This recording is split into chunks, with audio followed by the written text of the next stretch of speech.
আসসালামু আলাইকুম। Hi guys, বর্তমানে কিন্তু এখন আমরা প্রায় অনেকে পিক্সেল ল্যাব ইউজ করছি। বাট আমরা যখন ক্রম থেকে কোনো ফন্ট ডাউনলোড করি এবং পিক্সেল ল্যাবের ফন্ট চেঞ্জ করতে মাই ফন্টে যাই, তখন কিন্তু ফন্টগুলো শো করে না। আর আজকে আমরা জানবো কিভাবে আমরা মাই ফন্টে আমাদের এই ক্রম থেকে ডাউনলোড করা ফন্টগুলো অ্যাড করব। সো চলুন শুরু করা যাক আমাদের আজকের এই ভিডিও। ফার্স্টে অবশ্যই আপনি পিক্সেল ল্যাবটি ওপেন করে নেবেন। পিক্সেল ল্যাবটি ওপেন করার পর যে কোনো একটি প্রজেক্ট ক্রিয়েট করতে পারেন। সো এখানে দেখা যাচ্ছে আমি একটা টেক্সট অ্যাড করছি, আর এখন যদি এই টেক্সটের আমি ফন্ট বদলাতে চাই তাহলে অবশ্যই এখানে এবি ফন্টে ক্লিক করতে হবে। এবি ফন্টে ক্লিক করার পর এখানে পিক্সেল অ্যাপের কিছু বেসিক ফন্ট দেখতে পারবেন। বাট আপনি যদি ক্রম থেকে ডাউনলোড করা ফন্ট ইউজ করতে চান তাহলে জাস্ট এখানে মাই ফন্টসে ক্লিক করতে হবে।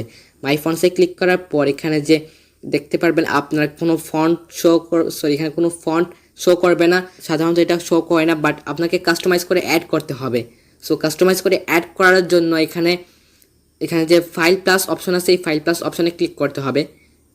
ক্লিক করার পর এখানে জাস্ট আপনাকে ডাউনলোডে ক্লিক করতে হবে। ডাউনলোডে ক্লিক করার পর আপনার সেই কাঙ্ক্ষিত যে ফন্ট আছে সেটাকে সিলেক্ট করুন।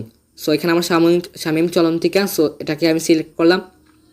সিলেক্ট করার পর এখানে আমার ইউনিকোড যেটা আছে এটা আমি জাস্ট এখানে ধরুন এই ফন্টটা আমি এখন অ্যাড করব। সো এখানে জাস্ট আপনার যে ফন্টটা আছে এই ফন্টটা এখানে ঢুকে জাস্ট এখানে অ্যাড ডিকশনারিতে ক্লিক করে দিন। অ্যাড ডিকশনারি ক্লিক করার পর এখানে দেখতে পারবেন এখানে মাই ফন্টসে আপনার কিন্তু ডাউনলোড করা ফন্টগুলো শো করবে। সো এখান থেকে আপনি ইউজ করতে পারেন। যেমন এখানে আমি এটাই ক্লিক করলাম। ক্লিক করার পর দেখা যাচ্ছে আমার ফন্টটা কিন্তু চেঞ্জ হয়ে গেছে। সো গাইস, এইভাবে আমরা খুব সহজে আমরা পিক্সেল ল্যাবে আমরা মাই ফন্টে আমরা ইচ্ছা মতো আমরা ফন্ট অ্যাড করতে পারি। সো ভিডিওটা যদি ভালো লাগে তাহলে অবশ্যই like, comment and share and subscribe our channel and press the bell icon.